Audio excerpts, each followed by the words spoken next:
right, hello Pen World. I am back for video number 2. First video in this series of 2 videos, probably no more than that. There's only like 5 views on the first one, so I'm not going to overdo it here. Anyways, first one I went through, I believe I did 7 pens. I did a Namisu Pocket Nova pen, or Namisu Nova Pocket Pen. I did a Pelican M250 vintage pen. Those have both been rehomed. I did a Diplomat Viper, a Diplomat Arrow. I did an Aurora 88 Ebonite. That has been rehomed. I did a Montblanc 149, kind of a vintage pen. I rehomed that one as well. And then I did a Pilot 823 Fine. So anyways, so I did just a few pens that I had, and then I said in that video that I had quite a few pens that were out for repairs, or I was waiting on the nibs to be ground. I sent a few pens out to Mark Bacchus to get worked on. First time doing that, so that was pretty cool. So I have all of these back. All my pens are back, and then I have a couple other pickups I wanted to share. So I'm gonna do, these are kind of, I would say, uninformed reviews. I know a good bit about pens, about fountain pens. I know how they work. I know what I like and what I don't. I'm not, however, an engineer, so there's a lot of things that I don't exactly know about these pens, the materials, things like that. So I'm going to kind of try to keep this pretty simple, and just talk about what I like about these, what I don't. I'll go over the features if I know about them. But this is not meant to be like a Doodlebud video. His videos are awesome. If you're looking for kind of a deep dive into the way that a pen is manufactured, that's not what this channel's for. This is just kind of one random dude who really likes fountain pens and appreciates them, and what I think about different pens. I have a pretty wide variety of price points here. The price points of these pens is in 0% of the time what I actually paid for them. So I'm trying to think of what order I should go in. I'll go in order of, let's do how I like the nibs. I'll do that. And then we'll just kind of take it from there.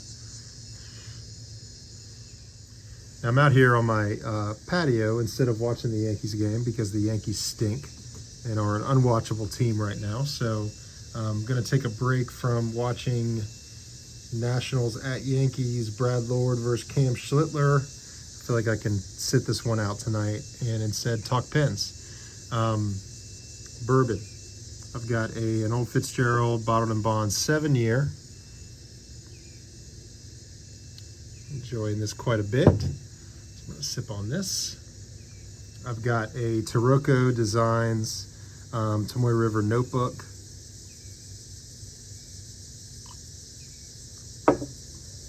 Sorry, I took a sip there. I've got some Diamine Kensington Blue, which all these pens are currently inked that I'm going to show you, but I have this out because I'm going to demonstrate the filling and emptying out of one particular pen that I think is pretty awesome and worth showing. So without further ado, on to the first pen. All right, first pen. This is a Desiderata pen company. This is the, I believe you would say Precession, spelled P-R-E-C-E-S-S-I-O-N. No hope in showing you, but he does a really cool engraving. It says Desiderata Pen Company, Precision 928. It says Chicago, Illinois, and made in 2025. This guy, his name is Pierre Miller. Cool website, seems like a really cool guy. Most of his pens are sold with a Zebra 10, I believe it's a Zebra 10 disposable flex nib. I opted for just a Jovo number 6. Actually, he custom ground it into a, it's like an oblique fine. Honestly, it was not writing great, so I swapped out a Diplomat Aero fine nib on here, and it's much better now. It is a piston fill. Actually has a very large piston knob. It starts about right here, and it's, you know, very flush with the barrel. He did a good job of lining up the pattern of kind of the wood grain. I believe this is acrylic. I know he does a lot of pens made from actual wood, so this may very well be made from wood. It doesn't feel like it. Feels like acrylic. It's very light. Anyways, as I said, I don't really need to show the nib too much because this is just a standard, you know, Diplomat Jova number 6 nib. It is a cool pen. I like it. I like that he kind of uses some unique materials and is making his own stuff. Like I said, I'm ranking this one, I guess, last in this group just because I'm doing it in order of how I like the nibs, and the nib that it came with, I didn't really like it. I probably just need to break it in a bit. Will say, big fan of the grip section. Grip section is my #1 kind of critique of pens. If it doesn't have a good grip section, or at least one that works for my hands, I do not like that pen. I like this one. It's longer, almost like an Aurora, very concave at the end. Let's do a little writing sample here. This is the, oh.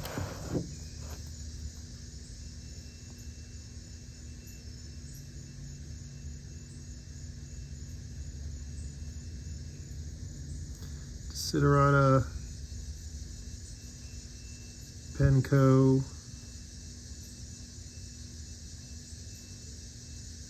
Session 928, and this is in the Ripple pattern. As I said, this is a Jova number 6 fine. Ink I have in here is Pilot Blue.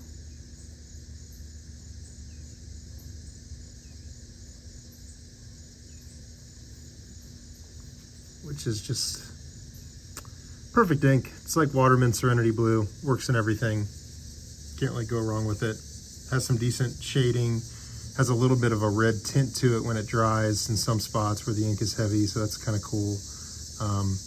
But yeah, it's a cool pen. I'm glad I have it. It's not necessarily what I reach for, you know, when I want to write something neat or even writing notes, but it is light, fits in a pocket, has a nice little clip. Feels sturdy, piston feels sturdy, so cool pen. There's a little bit better lighting there. Kind of see the pattern.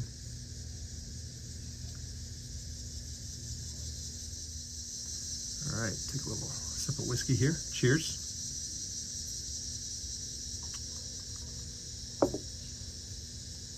Next pen. This is a vintage Esterbrook Model J. I know it looks stainless steel, but it is not. It is definitely plastic. This is their 2668 nib. It is a medium. This is a lever fill pen. So basically what you do is you lift this lever out, submerge in the ink, close it slowly. You can hear the ink kind of being sucked into the sac in here.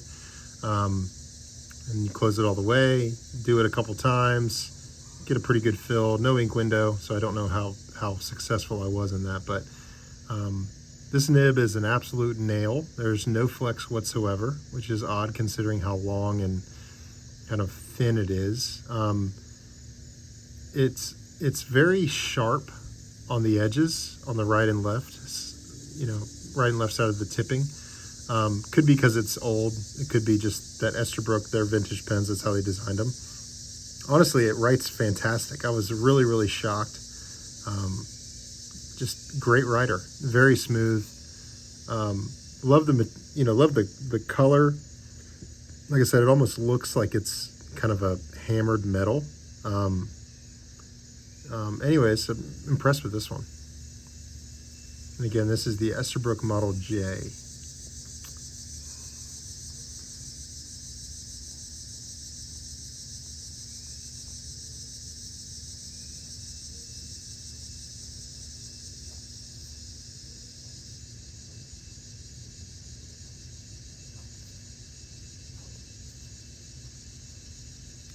And this is with the 2668.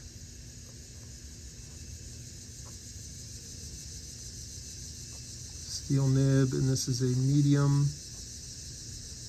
Like I said, very, very firm medium. I mean, it has, like I said, it's really smooth. Let me try to, there you go. Really smooth. I was really surprised at how much I like this pen. It's a good size. It doesn't, a lot of vintage pens are very thin. Grip section's okay. It's short, but it is concave, so that's a bonus point. Cool filling system. No way to know how much ink is in there, or, how successful I was in filling it. The sack has been replaced, so hopefully it lasts me quite a while. Can't go wrong for eBay purchase under 50 bucks. So yeah, cool pen. All right, I've got 5 pens that I still want to talk about here. But I'm sitting here thinking, because I'm ranking this in order of how I like the nibs, and it's going to get pretty tough because these next 5 are my favorite nibs and my favorite pens in general. So it's going to get a little tricky. I mean, I guess no one's really watching to post hateful comments for the way I rank these next pens, but we're going to go with the Lamy 2000 Macrolon.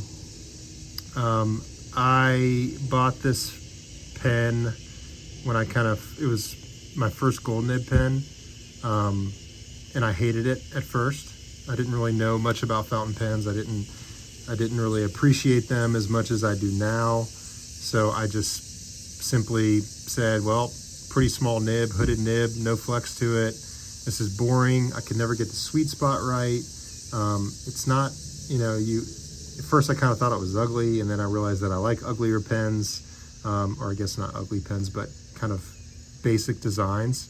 So I sold that one, and I bought another one, and I absolutely love it. Love this Lamy 2000. Love the Macrolon. I love the texture of it. It doesn't show any fingerprints. It's not slippery at all. Has some good grip. I love the grip section. I love that it just tapers down, but it's not slick, because even though this is kind of a brushed stainless steel here at the on the section, it's not slippery at all like it is on Diplomat. The Diplomat Aero. Piston fill again. Ink window. People say that it's a useless ink window. I completely disagree. I mean, if you're living in Washington like I was for a long time when I first had it, maybe, because there's no sunlight, but you just kind of stick this thing up and look in the sky and you can see it pretty easily. So yeah, Lamy 2000. I have this one in a fine. I would not go higher than a fine. I've tried a Lamy 2000 medium, and it is just a fire hose. Fine is perfect. Fine's more like a pilot medium. So let's see.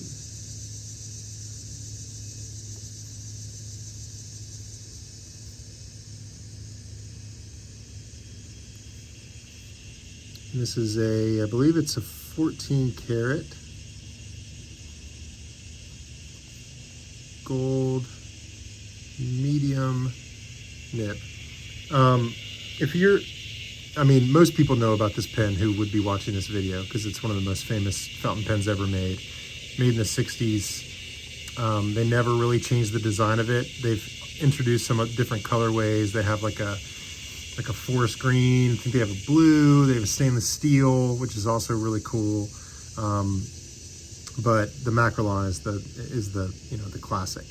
Very, very comfortable posted. I don't ever post pens, but I do occasionally post this one. Spring-loaded clip. Push the back here, clip into a pocket. This is not super showy or flashy. So if you're, at the office or in court, like I am, no one would ever care that you're carrying this pen around. No one would ever think that, oh, this guy thinks he's hot shit here, carrying around a fountain pen and taking notes. It doesn't look like that at all. It just looks like a normal black pen, like a fine liner. But anyways, very satisfying snap cap. You have these two brackets, or this one bracket with these two metal clips that kind of stick out ever so slightly. People don't really like that. I like it because it helps orient your hand as you're writing, or orient the pen to the page, which can be a little tough to do with a hooded nib. And then it has a very kind of satisfying snap there. So Lamy 2000, one of my favorites. Love the nib. It's very, very smooth, smoother than you would think just by looking at it. Just a great practical everyday carry pen. Very glad I have another one, and not going to sell this one. Forgot to mention the last two inks I used. In the Model J, I have Robert Oster Thunderstorm. And then in the Lamy 2000, I have Robert Oster True Blue. Anyways, all right, on to the next one. So we're doing nibs only, nib rankings only. So this next one here is my Fifty4T Titan. This is my coolest pen. I absolutely love this thing. This was a bit of a splurge. It's just awesome. I mean, the filling system is cool, which I'm going to demonstrate for you. No clip, don't really like that, because I would, if I had a clip, I'd carry this thing every day. It looks pretty much indestructible to me. I mean, it is acrylic, but everything else is stainless steel. The plunger is stainless steel. The blind cap is stainless steel. So it has a Jovo number 8 nib. The other thing besides the clip that I would change about this pen is just this branding on the nib here. This 54T, it's kind of ugly. It would go with the pen so much better if this was just sterile, but I mean, they got it branded. It is an ebonite feed. Really cool angle there. Looks a little bit different than any other pen I have. And yeah, this thing, like I said, is just absolutely awesome. I mean, it's a great writer. This one I got in a fine. It wrote more like a broad. Super, super smooth, very bouncy. Just a big nib. I did have this one ground down to actually a true fine because I want to be able to use this in my planner and on copy paper, because I just like writing with this. I just think it's cool. So I'm going to show you how to first empty it, because I've got ink in here. So you unscrew the blind cap, pull the rod back, and then you keep screwing, and you'll hear, not hear, but you'll feel it latch. Then you turn the knob until it stops, and then you've got the mechanism locked in. Then you just push. Someone's calling me.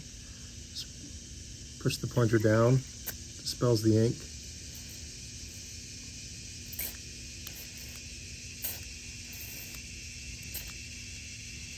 Now the end result here is that this pen is extremely easy to clean. Just take a cup of water and just plunge up and down.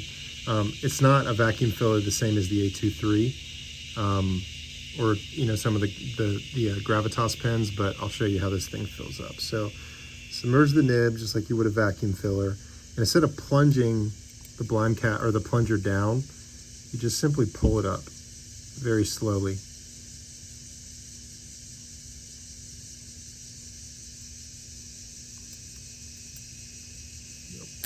Push it up a little bit more, hear it snap. Rotate the blind cap to your left, unscrews the mechanism.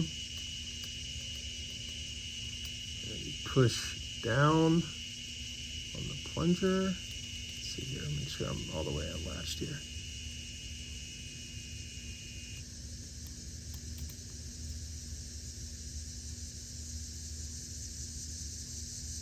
There you go, screw it down. So this is, it does have a safety valve, or a kind of a valve you can close off if you're flying. Same as a Pilot A23, occasionally the feed will dry up. You just got to unscrew the blind cap, let some ink flow through, screw it back down. You're good for a couple more pages. But yeah, this thing is just awesome. I love it. Again, Doodlebud makes a really cool video where he shows you from an engineering perspective how this filling mechanism was done. Recommend you check that out. It's just kind of gives you a little bit more appreciation. So this is the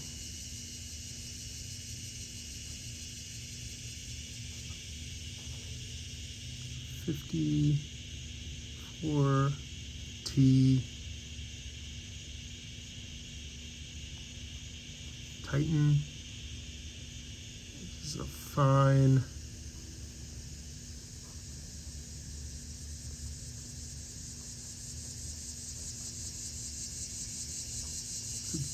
Jova number 8, and I have, as you can see, Diamine Kensington Blue in this pen. This is one I'll never get rid of. It just kind of, you know, it's one of those pens you keep in your collection forever because it's unique. Not many people have them. Kind of looks like a lava lamp when the cap's on it. Just really cool.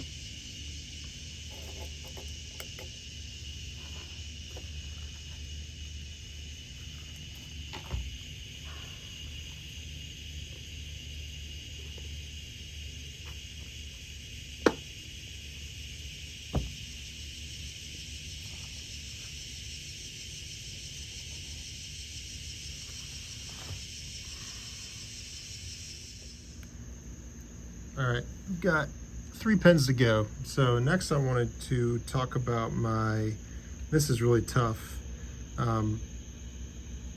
because we're doing in order of how I like the nibs. So this is my Montblanc 149 Origin Series. Let's see if that autofocus is here. Nope. So this pen was actually a gift. My parents were traveling in Germany, stopped off at a boutique. They knew I liked fountain pens. They are awesome people, not because of this, but just in general. And they were kind of talked into getting this thing, and I'll tell you what, it is gorgeous. I got this one in a medium. Well, I didn't get this in a medium, but came in a medium, which I think is the only size they offer in this pen initially. You can do a nib swap. It is free, excuse me, God, as long as you don't ink it, which obviously when I got it, I was just eager to ink it. And it wrote really, really wet and really broad. So this is one of the 2 pens I sent off to Mark Bacchus, and I just told him, look, I don't want to change any character of a Montblanc nib. All I want to do is make it more practical and usable in daily writing. So he did exactly that. He kind of took it down to a true medium, and now it's perfect. So I've already, you know, obviously it's a piston fill. You've got kind of the same dimensions as the Montblanc 149, the kind of standard model, which I love the size of it. I love the grip section. Slight taper here at the end of the grip section, very comfortable in the hand, great weight. I would never post this pen. I don't post pens, as I mentioned, but I wouldn't post this one for sure. So in addition to the stainless steel accents, you have a different cap finial on this, and then you have Montblanc Meisterstück 4810 on the cap, engraved on the cap. Yeah, just gorgeous. Just love looking at this thing, love writing with it. The nib is beautiful.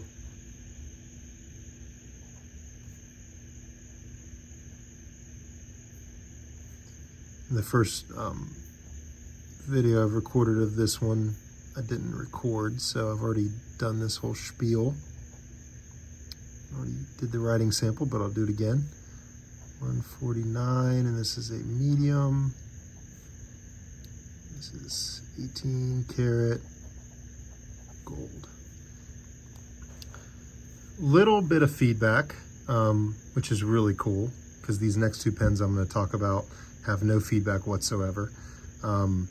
So a little bit of feedback, I love that. I've written with a Pelikan M800, never a Pelikan M1000. Curious to see kind of how these how these compare, these nibs compare. But actually I'll show you the size comparison between the 54T Jova number 8 nib and this Montblanc here. So the 54T might be a tad bigger, or it may just look that way because of the difference in the branding. Kind of a lot less stuff going on the nib, but anyways, just wonderful pen. Really glad that I have it. It'll be an heirloom one day. All right, 2 pens left. All right, next pen. Now this is really hard not to rank this one number 1, but I just can't. Maybe it's recency bias, but I'll explain that in a minute. This is my Pilot Custom 823 Amber with a medium nib. This is just, I mean, it's a perfect pen. I mean, if I had a 1-pen collection, it would be this one. It's just, I'm glad that I don't, but if I did, it would be this one.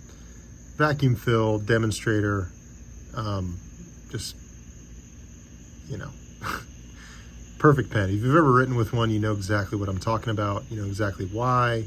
We've got the Pilot 14 karat gold, number 15 nib, and it is just smooth as glass. It works every time, the first time, and granted, I don't have any nice pens that don't work every time the first time. Everybody always says that when they talk about why they like a pen. Never had an issue with a nicer pen not working, but this thing, I mean, it's awesome. I removed the O-ring on mine. I've never flown with this pen before, so I removed the O-ring so I don't have to keep unscrewing the blind cap. If you want to do that, go for it. It's pretty easy to do. I'd recommend you have the correct tools, because the first time I tried to do that, I jacked up the threads here on the blind cap and stripped them. So I had a problem where when I unscrewed the blind cap, I couldn't get the O-ring to lift off of the feed, so it always was sealed. So I would have to pull the plunger out, shake the pen, let some ink flow into the feed, and then I'd push the plunger back down and ink would spill all over the place, and then I'd have to close it up. So not gonna do that again. I used a wrench, stupid, instead of like a Twisby wrench, but anyways, I used a wrench that was the wrong size and it just stripped off the threads a little bit. But anyways, I've got Pilot Blue Black in here.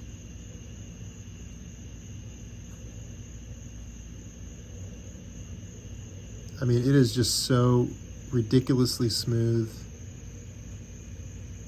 There is no feedback whatsoever.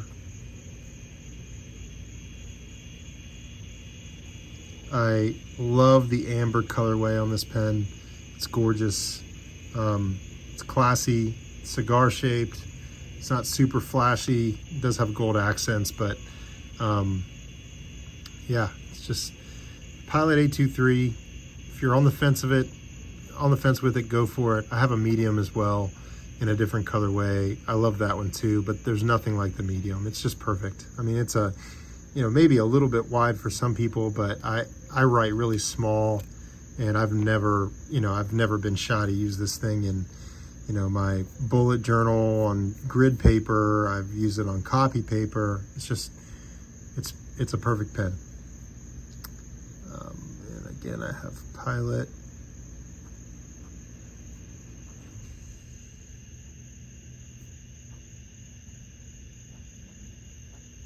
Blue Black in here. All right, 1 pen to go.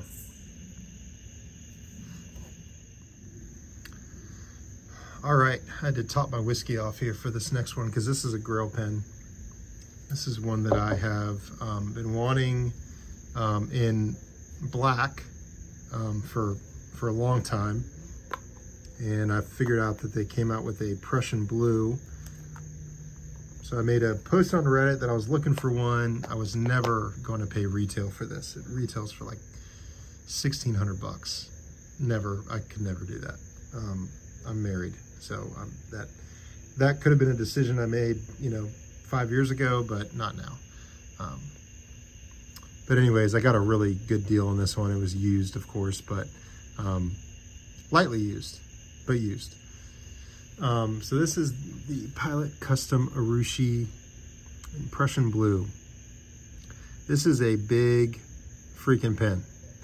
It is, it's huge. It's like, when I first opened it up, I almost laughed. It's so much bigger than the Montblanc. So much thicker than the Montblanc. The cap is ridiculously big. Next to the 823, it's just a joke. I've never held an 845, which is kind of just the baby brother of the Custom Urushi, because they're about the same styling. It's just but in pictures that I've seen, the Custom Urushi just dwarfs it. But that's okay, because I have giant hands, so it's fine for me. It's comfortable to use normally. Again, concave grip section, love that. Huge Pilot number 30 nib. I gotta make sure this thing focuses, because I gotta get a close up here of that.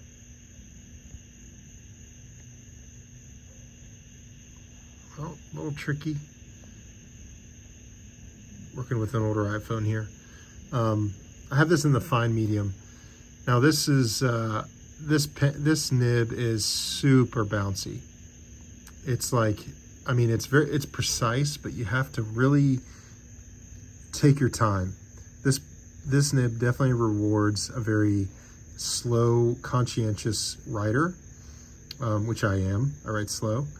So I tend to slow myself down even more when I write with this pen. It is not an eyedropper fill. This takes the Pilot Con 70, which is a great converter. Holds a lot of ink. The Con 70 holds about as much ink as most piston fills, so that doesn't bother me at all. The Namiki Emperors, those are even bigger than the Custom Urushi, slightly bigger at least, with a little bit bigger nib. Those are eyedropper fills. I kind of wish this one was an eyedropper, because I don't ever think I'd travel with this pen, just because I wouldn't want to lose it. I don't lose stuff, but still, I would never want to travel with this. This kind of stays at home in the pen case. It is an Urushi finish, obviously. I'm not going to pretend that I really know a whole lot about that process or what that entails, but I can't really tell between this and resin when I'm gripping the pen. You can kind of tell when you really look at it very closely. It doesn't look like resin. Looks a little bit more intricate than resin. You can't really tell it's layered unless it's under a microscope or like a jeweler's loupe. But anyways, it was kind of hard to decide, honestly, between the Custom 823 number 15 nib in medium and the fine medium in the number 30 nib as to my favorite nib, as to the rankings. But I had to go with this one because it's so unique.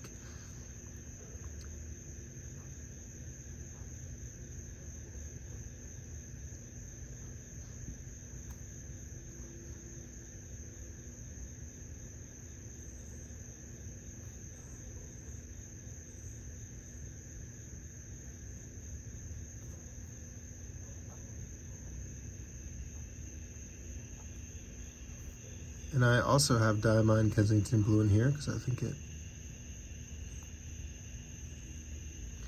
like Diamine inks because they're very easy to clean. My favorite ink ever, at least from what I've tried, is Diamine Oxford Blue. But Kensington Blue is really nice too. Kind of matches the Prussian blue color of the pen. Anyways, reviews. This is, again, my Grail pen. It was a pretty awesome feeling to get this thing. And I look forward to writing with it every morning. I look forward to writing with it throughout the day. It just puts me in a good mood. It's just, writing letters with it actually have written 3 letters to friends who are going to be like, what? Why'd you send me a letter? That's weird. But I've written 3 letters since I've gotten it. Just because, I mean, why not? What else are you going to do with it? But yeah, so that's the Pilot Custom Urushi. Truly unique riding experience. If you have the means, if you have the opportunity and the desire to get one of these, I can highly recommend it. It's awesome, absolutely awesome. Maybe not awesome at $1,600. You're gonna feel a little bit guilty because you could just save another $500 or so and get a Namiki Emperor. But if you can get it for, you know, somewhere around, well, I'm not even gonna say it, but you can get it for a deal that seems right to you, I would pull the trigger on it. It's awesome. Anyways, thank you for watching. We went through quite a few pens. We went through, again, I'll just kind of recap. We did the Desiderata Penco Procession 928 Ripple with a Diplomat Aero Jova number 6 nib, fine nib. We did the second ranked, or the, I guess, 6th ranked nib was an Esterbrook Model J, 2668 steel nib, vintage pen, lever fill. We did the Lamy 2000 in fine, 14 karat gold, medium nib, or fine nib. I wrote medium. I don't know why I wrote medium. We did a 54T Titan, which is a Jova number 8 nib, which is kind of tuned by 54T. So we did one of those. That was a fine. We did a Montblanc Meisterstuck 149 medium, 18 karat gold. Again, as I mentioned, that one was ground by Mark Bacchus a little bit, take it down a bit. We did a Pilot Custom 823 medium, which is the Pilot number 15 nib. And then we did the Pilot Custom Urushi in fine medium, the number 30 nib. So yeah, those are the 1, 2, 3, 4, 5, 6, 7 pens that we went through. So anybody wants me to do a video and focus on anyone in particular, let me know, and talk to you soon.